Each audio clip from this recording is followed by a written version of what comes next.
today's study, we are going to go over current events and how prophecy is being fulfilled.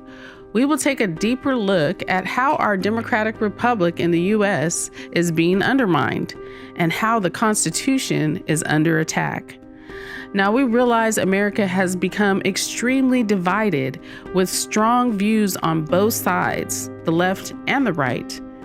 We are coming from the perspective that traditionally Adventists have always come from, that of preserving religious liberty.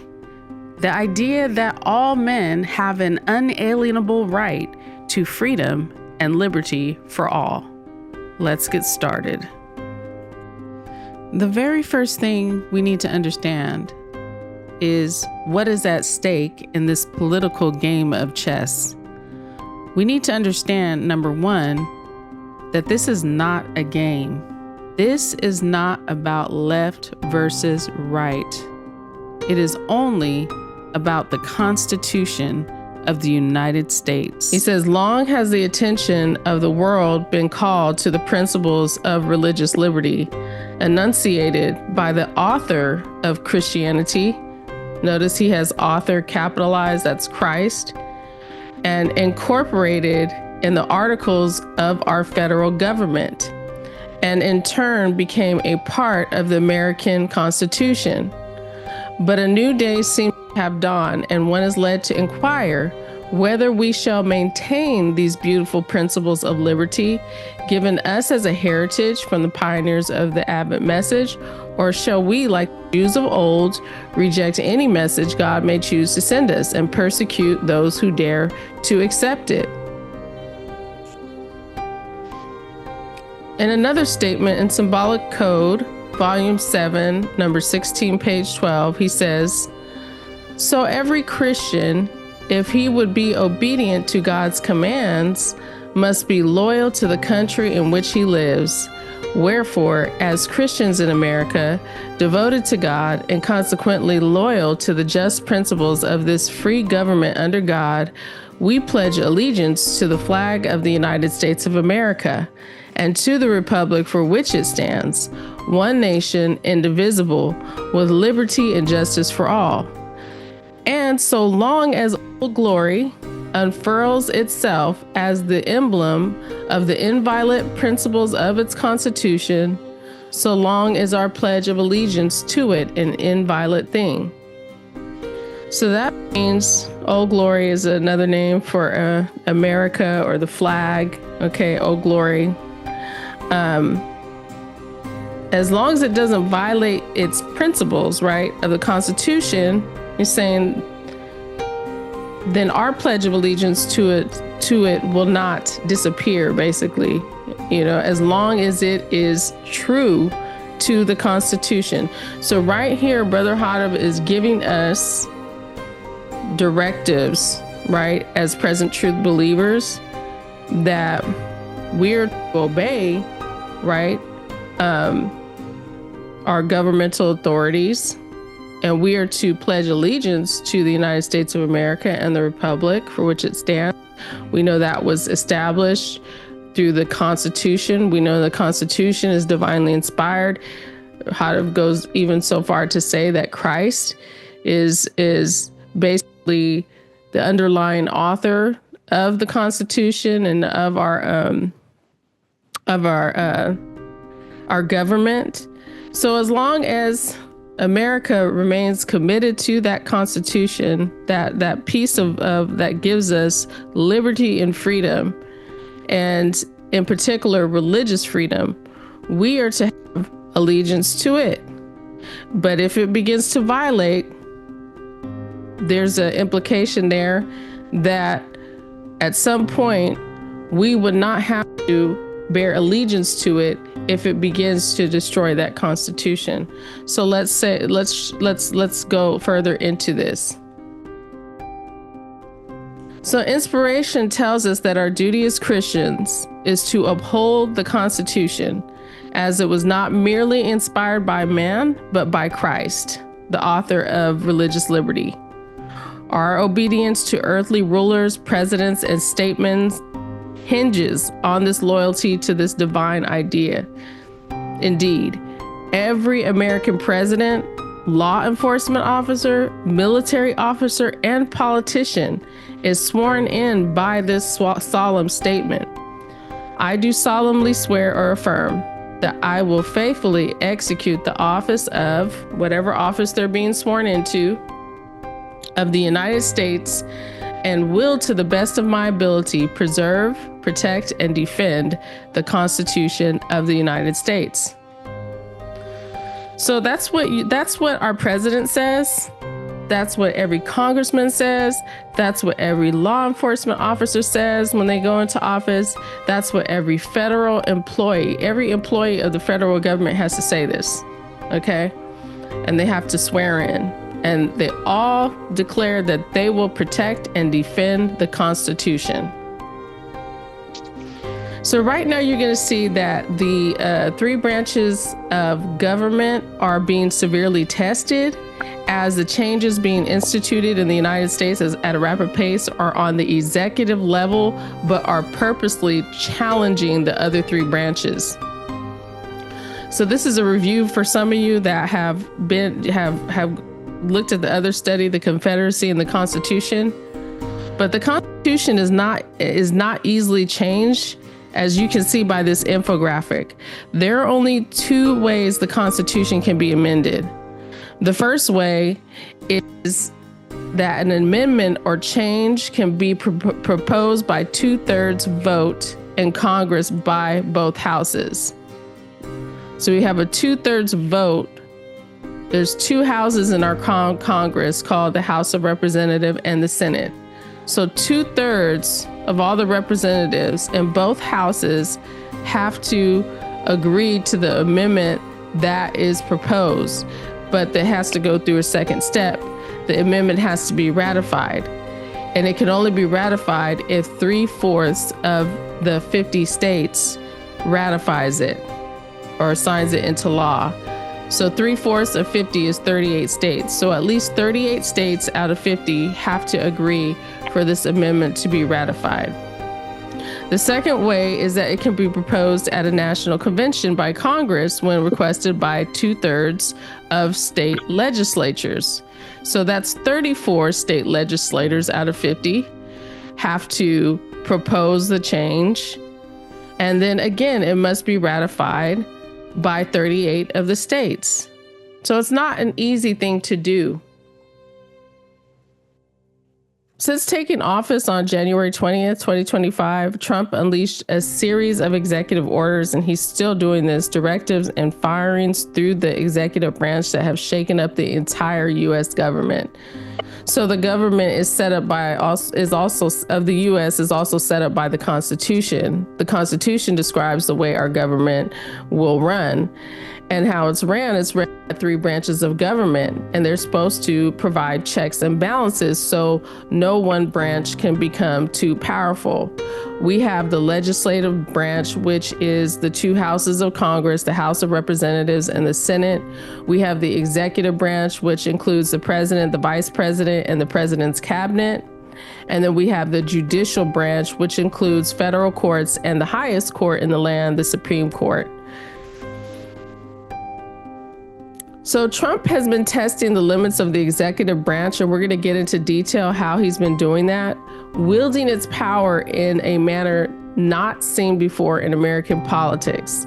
Many government watchdog groups have been alarmed and assert that constitutional violations are abundant in the president's recent directives and executive orders.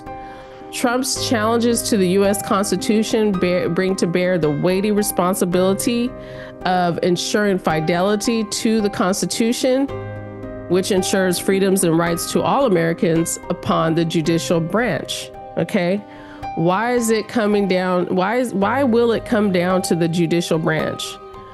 Well, some say that what Trump is doing is the White House's aim. It's his aim to force all these issues, all these executive orders in controversy up to the Supreme Court. President Trump and his cabinet are hoping that the Supreme Court rulings will solidify their attempt to establish a conservative government. So Republicans, the conservative party in the U.S., have won both congressional houses and could quickly pass legislation with a Republican president in office. This would bring us back to the judicial branch, the only branch that can challenge and reverse any law that Congress may make that violates constitutional law. So right now, the American government has a conservative majority legislative branch. It has a conservative president and cabinet executive branch, but it also has a conservative judicial branch. And we're going to get into that. Here's an infographic of the current Supreme Court. And as you can see, those in the red are conservative judges. We have 6 conservative judges, and we also have 3 liberal judges that are left. This is going to become important because a lot of these conflicts that we're seeing in American government are basically going to play out in court. So we know America will repudiate its Constitution. So let's read this statement that Ellen White wrote in Testimonies for the Church, volume 5, page 451.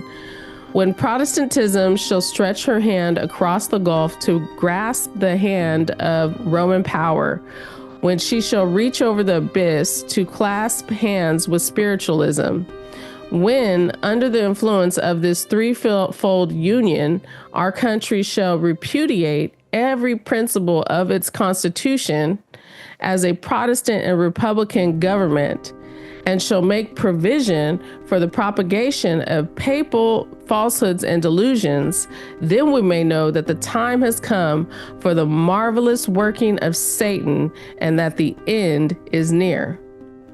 Question we need to look at, is that happening now? She also says, Seventh-day Adventists will fight the battle over the seventh-day Sabbath. The authorities in the United States and in other countries will rise up in their pride and power and make laws to restrict religious liberty. That's Last Day Events, page 144, paragraph 3. So I'm going to read a statement. Furthermore, whereas the beast receiving the deadly wound pictures Christianized Rome, humiliated unto death, deprived of her civil power, its recovering from the wound pictures her exalted unto life again, having regained her civil power. And as the wound inflicted by the hand of the Reformation, it could never have healed had the hand continued wielding at it with the sharp two-edged sword. The healing therefore vividly depicts the fall of Protestantism and the rise of despotism. So this time period that we are talking about is in the leopard-like beast phase that you see here. This leopard-like beast represents the world today. Yes, it started in the time of ecclesiastical Rome. There's some overlap, but it also extends till today because the deadly wound is not yet healed. When the deadly wound is healed, Revelation 13 says, the whole world wonders after the beast. That has not happened yet. Therefore, the deadly wound is not completely healed. So we're going to look at these rapid changes taking place. We're going to look at President Trump's executive orders, firing, structuring of the federal government. This is all happening in the Assyrian phase. And we're doing this with the goal in mind to understand if prophecy is being fulfilled. If we can identify man 666, we need to look at all these things.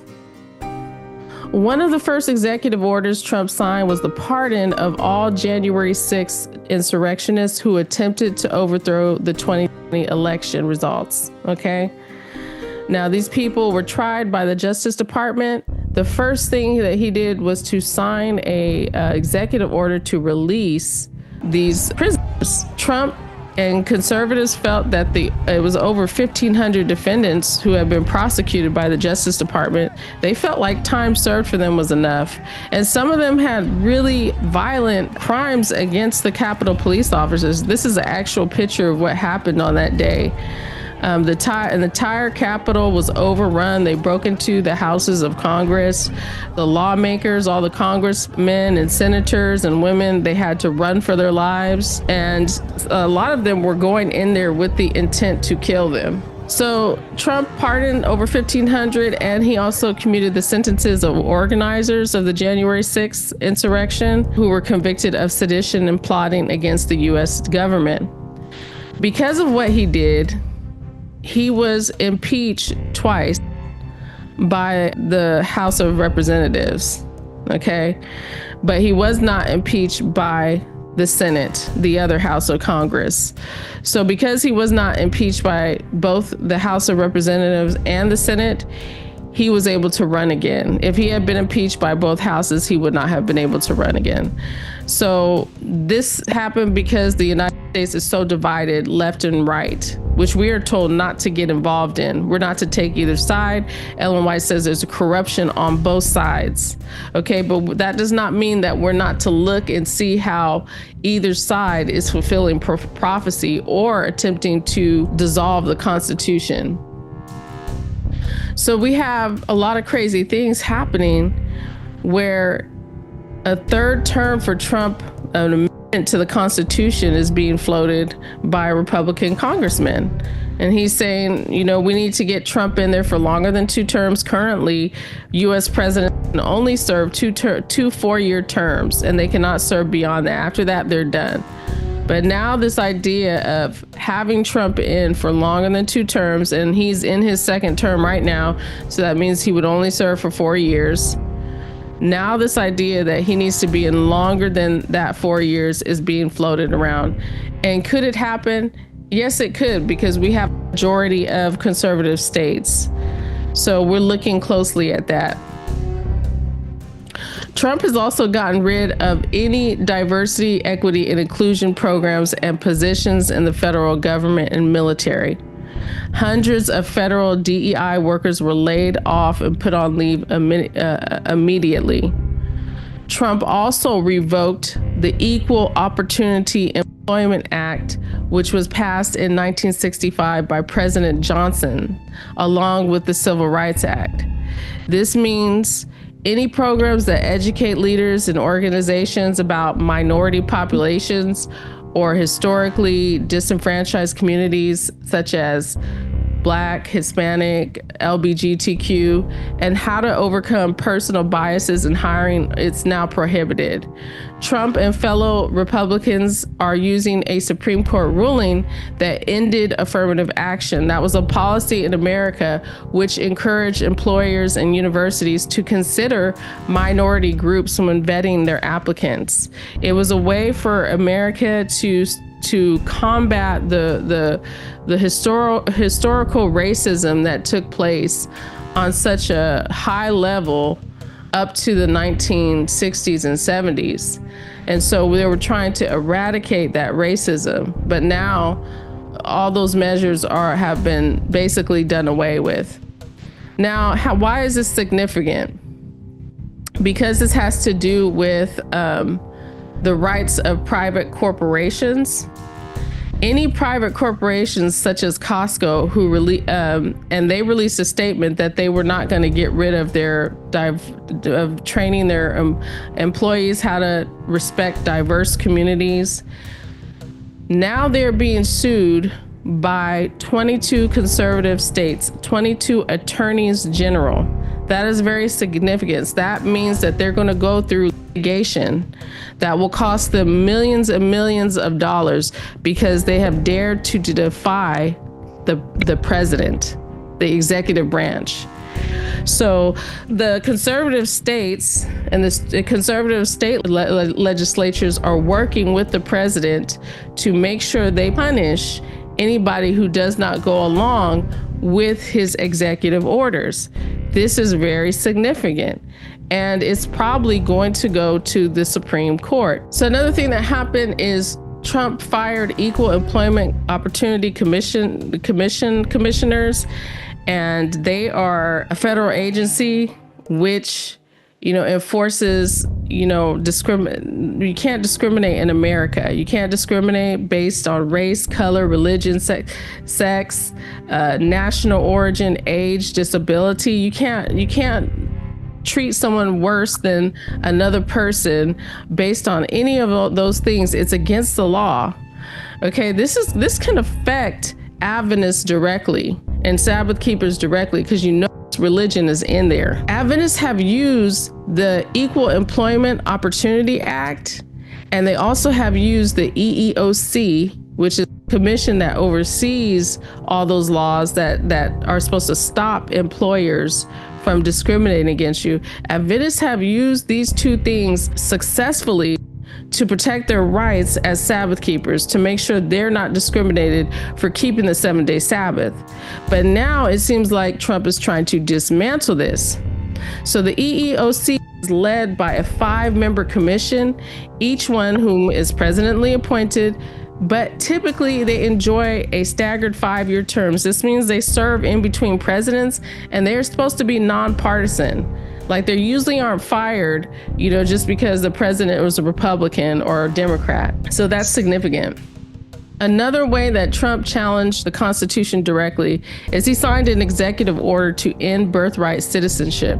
Now, he signed this knowing this is a direct violation of the 14th Amendment. Now, the 14th Amendment says that all persons born or naturalized in the United States and subject to the jurisdiction thereof are citizens of the United States and of the state wherein they reside.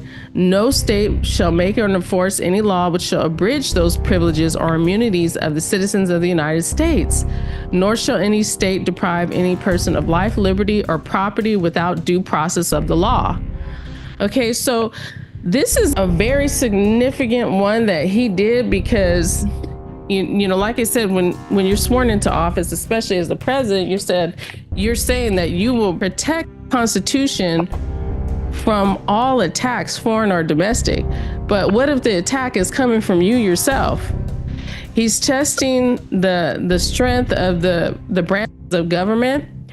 And so immediately when he did this, 22 states sued immediately to stop this order. Remember, the Constitution is the highest law of the land. So even if President Trump or the executive branch or any other president makes an executive order, it has to fall in line with the Constitution. But why is Trump doing this if he knows that he's going to be blocked, right? Through the judicial courts. Well, he knows he might be blocked through the lower courts, but what he is hoping that is it will go to the Supreme Court, where he has 6 conservative, loyal justices. And if they make a judgment and they say, hey, you know what, he has the right to do this, or they interpret it a different way, he might get his way. So that's what he's doing. He's testing those 3 branches of government and seeing if he can get his way through the judicial branch. That's his aim, to push it up to the Supreme Court. Another thing that happened was Trump also shut down the U.S. border, ramped up deportation, and sent over 5,000 troops to guard the southern border. The White House announced its intention to raid schools, churches, workplaces, basically anywhere for illegal immigrants, and to go after sanctuary cities. Again, Trump and the White House have threatened if any cities do not comply with his demand to go into schools, churches, workplaces, anywhere, they will face litigation from the conservative party, conservative attorney generals. They'll be sued and they'll have to go through litigation. So although America has historically been friendly to immigrants from Europe, immigrants from Central and South America are not as welcomed. Now, the Trump administration also maintains that people from all countries, even hostile ones, try to enter the country illegally through Mexico. That's the country on our southern border. So here's where the violation might come into play, okay? Critics now say that Trump's use of those U.S. troops to patrol on U.S. soil violates a constitutional protection. The Posse Comitatus Act bars federal troops from participating in civil law enforcement, except when expressly authorized by law. This is a 153-year-old law that embodies the American tradition that sees military interference in civilian affairs as a threat to both democracy and personal liberty. Okay, this law also finds expression in the Constitution's division of power over the military between Congress and the president. Okay, so no one person controls the military. Okay, that power is divided between the president and Congress, and that's in the 3rd, 4th, and 5th and 6th Amendments. So the Army cannot really be used on U.S. soil against the civilians. It's not supposed to. Now, there's some stipulations to that. People are saying, hey, does he have a right to do this? Is he violating the Constitution by sending 5,000 troops to the southern border? That's under scrutiny as well. Now, this next one is going to be, we need to know this because we are told in prophecy about a famine coming to the United States, and it might go beyond, okay? Because we're entering into what is going to be a trade war. In fact, it's already happened. The Trump administration imposed tariffs on all goods coming in from other countries, which is affecting every single industry, including the farming industry. Much of our produce comes from Mexico, and not only that, our farming supplies are imported, which means food prices will instantly go up. As we stated, under President Trump, immigration enforcement has started mass aggressive deportations for illegal immigrants. These immigrants from Mexico, South and Central America are, honestly, they're the backbone of our farms. They harvest all of our fruits and vegetables for pennies on the dollar of what U.S. citizens work for. And already many of them have fled their farms and their workplaces, leading up to a 60% loss of the workforce on American farms. Trump has also opened up Guantanamo Bay to detain these immigrants. Guantanamo Bay is notorious for its torture of terrorist criminals because it's not on U.S. soil and it doesn't have to abide by its law. Trump claims that only violent criminal offenders will be stored there. But some in the media say that that's not true and that Trump has opened his first concentration camp. That's what they're likening it to. There's room for 37,000 people there. So we're talking about a huge area where people of Mexican descent from Central and South America are going to be shipped. And we will have no way of knowing the living conditions there. If they're being treated humanely, they won't be under U.S. law, okay? Now, conservatives, their argument, they say that these illegal immigrants are a drain on America's resources. And these are conservative Christians that are talking like this, that a lot of criminals infiltrate our communities and take American jobs from its citizens. However, we have to look at the unintended consequences of removing these illegal aliens without discrimination. And one of the things that we know predicted a famine. If we do not now voluntarily cast out all our idols, we shall be forced to cast them later. But what good will it do to us then? Isaiah 3:1. For behold, the Lord of hosts, doth take away from Jerusalem and from Judah the stay and the staff, the whole stay of bread and the whole stay of water. He says, the time is at hand when the sinners in Jerusalem and in Judah, the general conference men, and the church as a whole will not have a drop to drink or a bite to eat. Who are among them? So Trump continues to, and his administration continue to dismantle the federal government. We had a whole mass of inspectors general that were fired, and Justice Department lawyers fired. He also fired key officials in the FBI. He's restructuring that because these are all independent law enforcement or regulatory agencies. And he wants to make sure that he can move with impunity. These are people that can possibly put a stop to his launch and his bid for power, okay?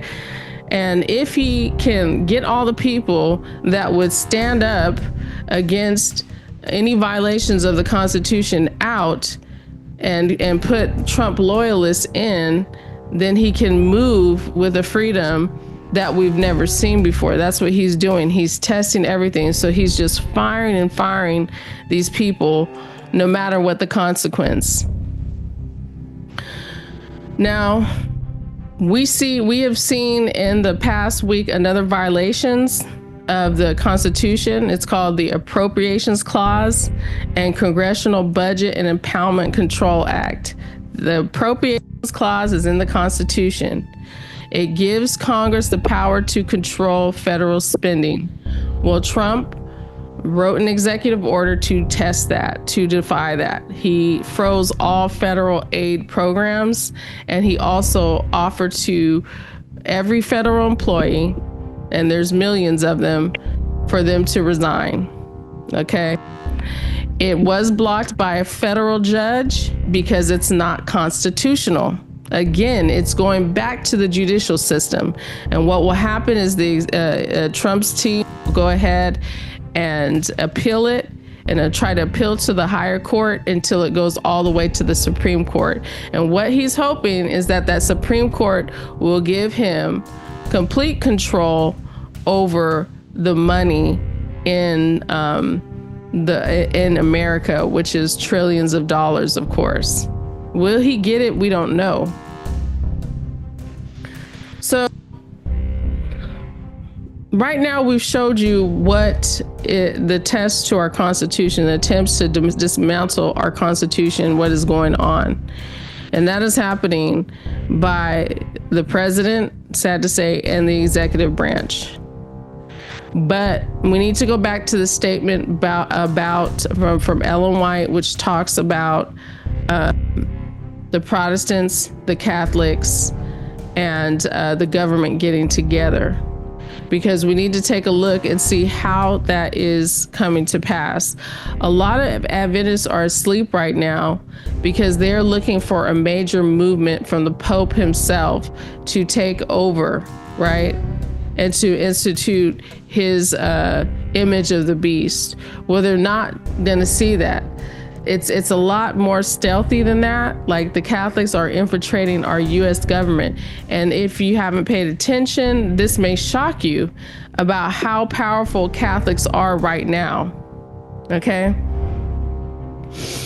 The first person that's a power player and that we're going to look at, his name is Kevin Rogers, and he's the current president of Heritage Foundation. Rogers is deeply embedded in Catholic institutions, was president of Wyoming Catholic College in 2013, an activist and participant in conservative Catholic think tanks. He has been dubbed the Catholic Cowboy. Okay, he's a far-right extremist. As mentioned, he is president of the Heritage Foundation and is the brainchild behind Project 2025.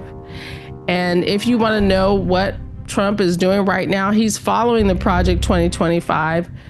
It's a radical plan by conservatives to totally dismantle the U.S. government and change it into a religious state. Project 2025 is being implemented by President Trump fastidiously in just the first few weeks of his presidency, even though during the election, Trump distanced himself from it and publicly disavowed it. So here we have an article where a lot of people have reported on this. They've looked through this whole plan. It's over 800 pages. It goes through every department of the federal government, and it's basically trying to destroy the U.S. system of checks and balances and create more of an imperial presidency, an imperial presidency that has more power than the other two branches. Let's look at some more Catholics in the U.S. government that are going to be some major players. The second person we're going to look at is Vice President Vance Jackson. Now, Vice President Vance Jackson converted to Catholicism in 2019 and has expressed that his conversion has deeply influenced his political ideology. An article in A&P, they talk about this. They say his conversion also put Vance in close touch with a Catholic intellectual movement viewed by some critics as having reactionary or authoritarian leanings that has been little known to the American public. But where Catholic conservatives of the past have seen big government as a problem rather than a solution, is he wants a muscular government, one that the Catholics can control, and they envision a counter-revolution in which they would take over government bureaucracy and institutions like universities from within. They are talking about American government. They want to take over from within. They want to change the institutions, change the government branches to favor Catholicism and the authoritarian role of the church. Amy Barrett is a Supreme Court justice. She was one of the most recent ones voted on by Trump or appointed by Trump and confirmed by the Senate. Amy Barrett comes from an overwhelmingly conservative Catholic background and has been a bedrock of Catholic institutions and activisms. Okay. People have said when viewing her history and looking at, positions that she's taken throughout her career, they said there was tensions between her serving as a Supreme Court justice, one of the final interpreters of the U.S. Constitution, and swearing an oath to an organization. The organization that she was part of, the Catholic Order, called People of Praise, lacks transparency and visible structures of authority. So these people are deeply entrenched in Catholicism. Not only that, to their Catholic order, not only that, to the Catholic Church, to the aims of the most extreme views of the Catholic Church. We have two: President Vance, Vice President Vance, and we have a Supreme Court justice. Now, here's another justice that has been on the court for a while, Clarence Thomas. He was raised a Catholic and attended Catholic boarding school and seminary. He initially wanted to be a priest, but he left seminary due to racial prejudice. Now, Clarence Thomas is known as a staunchly conservative justice, and he votes on the conservative he votes conservative every single time. I mean, he voted with his colleagues to reverse Roe versus Wade, affirmative action, and other monumental issues. So let's talk about some of the things that these conservatives have overturned. They overturned the abortion law, they gave that to the states. So right now, you can't get an abortion in Texas. I live in a conservative state. Okay. If someone was to want to get an abortion, they would have to go to another state. But right now, Texas is trying to make it so if you do seek an abortion as a woman or you perform it as a doctor, you would be subject to the death penalty. Now, many Christians think that, we celebrate. We don't believe in taking innocent lives, but we have to look at the larger implications of what's going on. These rulings are to favor the religious right in this country. They also voted to expand the role of religion in public life. And this means in schools, in sports arenas, in public places. They want to be able to express Christianity. Of course, they're not talking about Muslims. They're not talking about Buddhists. They're not talking about expanding that anywhere else but the Christian religion, okay? And we might see some conflict come if other religions that are not so popular try to express their religion in public spaces. But the Supreme Court, that's the highest court of the land, ruled in favor of expanding religion in public places. Okay, and that strikes directly against one of the constitutional amendments that says Congress shall make no law respecting a religion. United States government cannot seem to favor any religion or make a law compelling anyone to do any type of religious service. And so we're reaching some dicey territory there. Okay. Another ruling that happened, which allowed a postal worker to get the Sunday Sabbath off. Okay. That was a landmark decision. What they said is they expanded the undue hardship, the definition for the employer, saying that the employer has to go further and farther than ever before to make sure that a Christian can take a day off, a holy day off. All right. Now, some Sabbath keepers say, hey, that's going to work in our favor. But actually in Project 2025, they are not planning on helping us to keep the Sabbath holy. They are talking about the Sunday Sabbath. Okay, that's what's defined out in Project 2025. They're talking about the Sunday Sabbath. They in no way intend to use it to protect Sabbath keepers. So that's another way that the court has ruled to basically strike at the heart of the Constitution. Now, I believe that either Sister White or Brother Hodder says that we are to study the Constitution to know what our rights are, right? Because eventually it's going to come down to this fight in the judicial system. So what's going on with Protestants and Catholics joining? The Spirit of Prophecy says Romanism and Catholicism is now regarded by Protestants with far greater favor than in former years. In those countries where Catholicism is not in the ascendancy and the Papists are taking a conciliatory course in order to gain influence, there's an increasing indifference concerning the doctrines that separate the Reformed churches from the papal hierarchy. The opinion is gaining ground that, after all, we do not differ so widely upon vital points as has been supposed, and that a little concession on our part will bring us to a better understanding with Rome. So let's go back to the PowerPoint.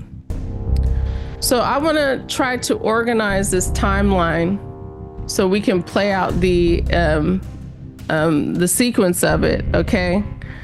And we can see from some of the things that we talked about right now, I can say that I believe the first man 666 is becoming clear. The only thing left that he has to accomplish is the church-state confederacy, okay? So the first man 666 is the man that stands at the head of the nation represented by the two-horned beast. He is not a dictator during this time, and the Constitution is still in operation. I believe we are in this phase. Now, we know in the Assyrian time period, if you look to the left where it says Assyrian phase, this is where we're at right now. We're under this beast. This beast represents the Protestant nations, the present world, how it's ruling. Okay. We know some things have yet to happen. The deadly wound has to be fully healed, and the gigantic war will break out in the Holy Land against Jerusalem. Okay, that's in Zechariah 14. Now, sometime after this war is started, a coalition will be created. Okay, that's in 14 track.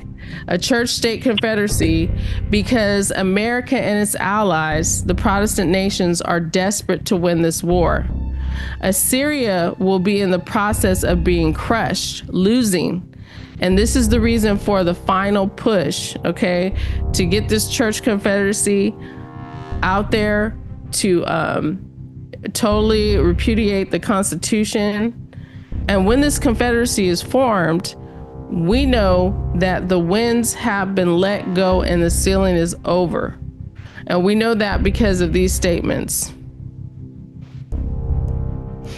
Brother Hodder says in 14 track, page 26-27, accordingly, Assyria falls not because she is weak and small, nor because she is outnumbered and outmatched, but because God's purpose determines her downfall. In other words, the coalition, which may have the greater resources and manpower, and which from a human point of view may seem sure to win, is in this case sure to lose. Okay, that's the first statement. The second statement is found in Answer Volume 3, or the Answer Book 3, pages 24 and 25. That being the case, then the winds themselves, being figurative of strife, trouble, and war, when let loose to blow against the church. This is very evident because they're being held from John's day until this very hour has never prevented and is not now preventing the nations warring among themselves. Always have they been at war with one another, and today they are engaged in a deadly worldwide conflict unparalleled in all history. Now, he wrote this during World War II. Although the angels are still holding the winds, of necessity, therefore, the strife represented by the blowing of the winds must be essentially religious in aim and political only in procedure, thus religious political. And further down, he says, in this clear light, we are endeavoring to show that the strife is nearly purely political, nor purely religious, but religious political. It is the church and state allied in common action. So there you go. When the winds blow, that is when the church-state confederacy commences. So we know the sealing must take place before this confederacy because we must be protected from all harm and danger that will certainly break loose as the winds are let go.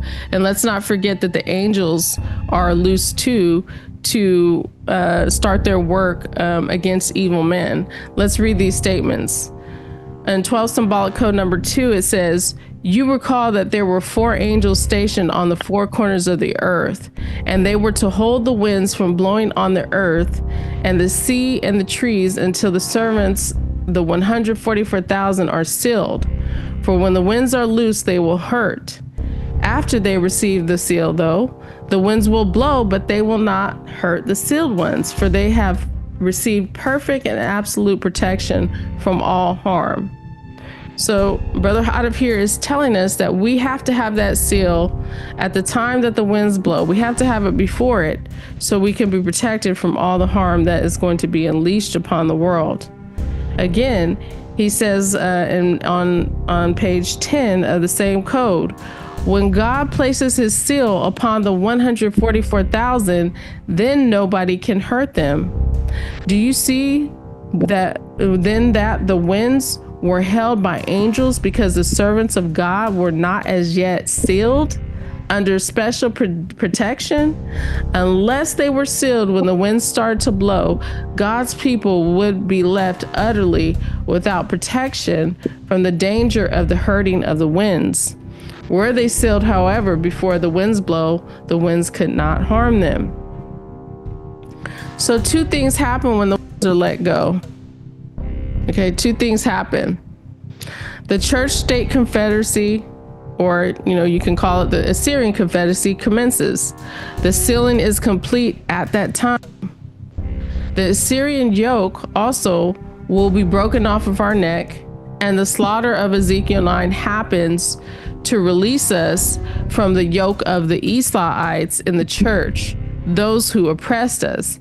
Remember, during this time, the Esauites, or the wicked ones in the church, are the ones that are stirring up the rulers against us, along with the wicked counselor.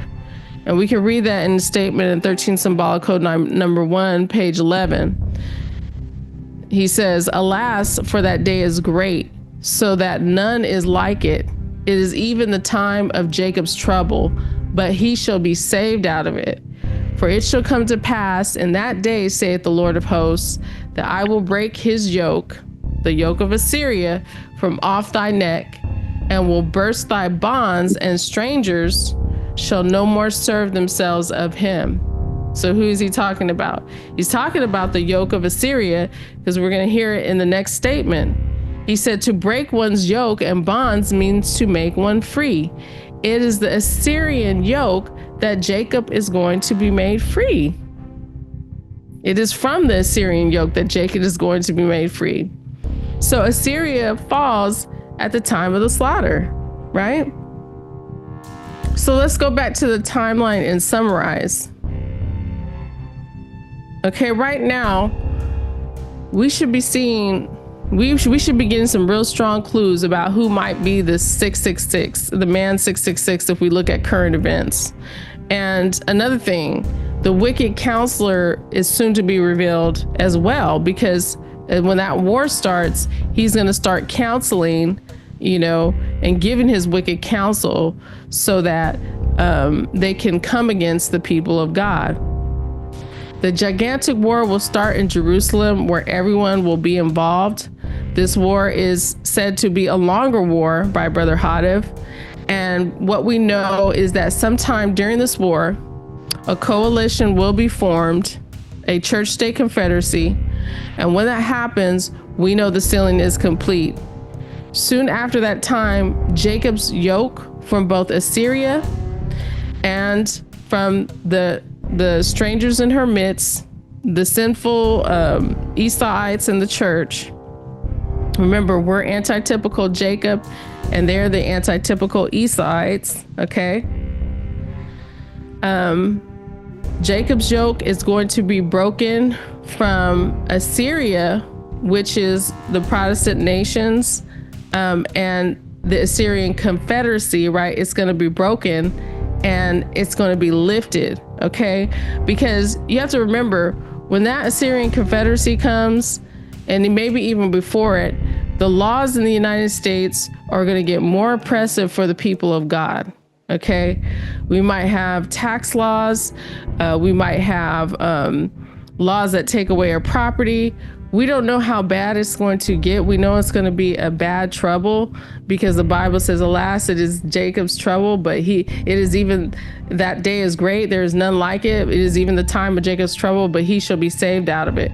So we do know at a certain point in time that there will be a death decree, and, we're going to be saved from that too. But at the time that we are freed from that yoke, the church will be purified through Ezekiel 9. The wicked will be sifted out. And then we are also going to be freed from that oppressive yoke that's going to be on us wherever we are, if we're under the bondage of the Assyrian yoke. Okay. So again, the Assyrian yoke is pictured under this leopard-like beast, which represents the Protestant nations. Okay, now could this Assyrian yoke extend past the United States? I say yes, because the Assyrian yoke is not just the United States. The United States is antitypical Nineveh, but Assyria represents the Protestant nations, right? The English-speaking nations, the nations that are allied with the United States and their agenda, across the world. So we know from the spirit of prophecy and from what Brother Hadif, revealed, that a lot of these laws that maybe the U.S. is going to be first in doing and in creating this religious church state, it's going to pass from the United States to her allies, okay? And that's why it's called the Assyrian Confederacy. And then in the time of Babylon the Great, in the time of the Babylonian phase, when we're already in the kingdom, the United States will again influence the dominant communist powers after the gigantic war to take on that false system of worship. So when we're under the Assyrian yoke, we have to remember laws might be written against us. It might be penalizing us through taxes. We might suffer through prison time. We don't know. Our jobs might be taken away. Also, we studied and touched on a famine taking place where the General Conference men will not have a drop of water, or church members, or food to eat. Yet we are promised bread and water. Okay, that's in another part of the rod. We are promised at least bread and water. Now, this famine has to take place, if you think about it, before Ezekiel 9, because after Ezekiel 9, the general conference and those apostate church members are gone. They're sifted out. So we could be seeing the beginning of this famine with the trouble that's going on with the trade wars and how farms in America are starting to suffer. Some are shutting down operations or shuttering their operations. They're like, okay, we're gonna start closing off this part of our operation and not do this harvest. We've heard reports of that in the United States, that farms are starting to shut down parts of their operation because they just can't deal with the tariffs, the trade wars, and with the deportation of their workforce. So one thing we need to understand is that war is a major landmark with everything happening, right? So we want to know, how soon are we from this war breaking out in the Middle East? Okay, I would say we're really close if we look at these current events. Now, Trump has said, and this is a quote, "All hell will break loose in the Middle East if the Gazans don't release hostages to Israel, if they don't honor this deal, this ceasefire that has happened in Gaza and Jerusalem." Okay, they're at a ceasefire right now. Now, Trump is in the middle of it. He is calling on Egypt and Jordan to take these Palestinians. He doesn't really want them going back to Gaza, which is angering the Arab nations. 5 Arab foreign ministers wrote a statement. They were rejecting that idea that Trump put forth to put the Palestinians in Egypt or Jordan. They're very angry about it. Okay. Of course, Israel is happy about that, right?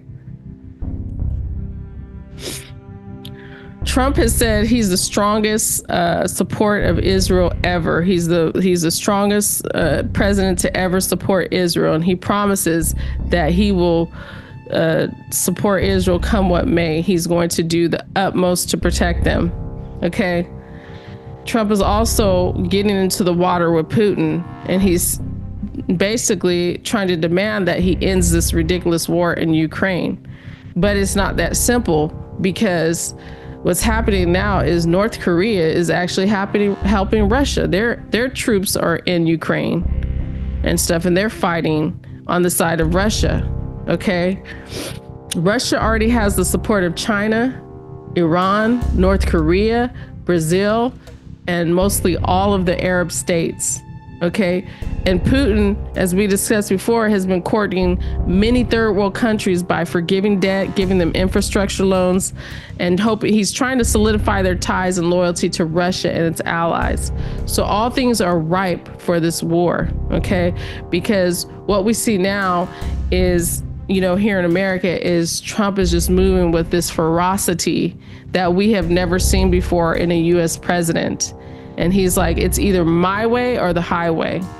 And so we'll see how he deals with these foreign relations, these tricky foreign relations, that, we're on the precipice of a mighty conflict. And, he seems to believe solely in the might of the United States. But we know from, inspiration that this beast is on its way down. It started to decline in 1929 with the rise of communism. And it's going to continue to decline no matter how they say America first or make America great again. We know that the Protestant nations in America is slowly going in a downward trajectory because the time of Babylon the Great, the scarlet colored beast, is coming up. And that's when the communist nations are the dominant power. And that's just what inspiration said. So the period that we are in now, and I'm reading from 12 Symbolic Code number 1, pages 7 and 8.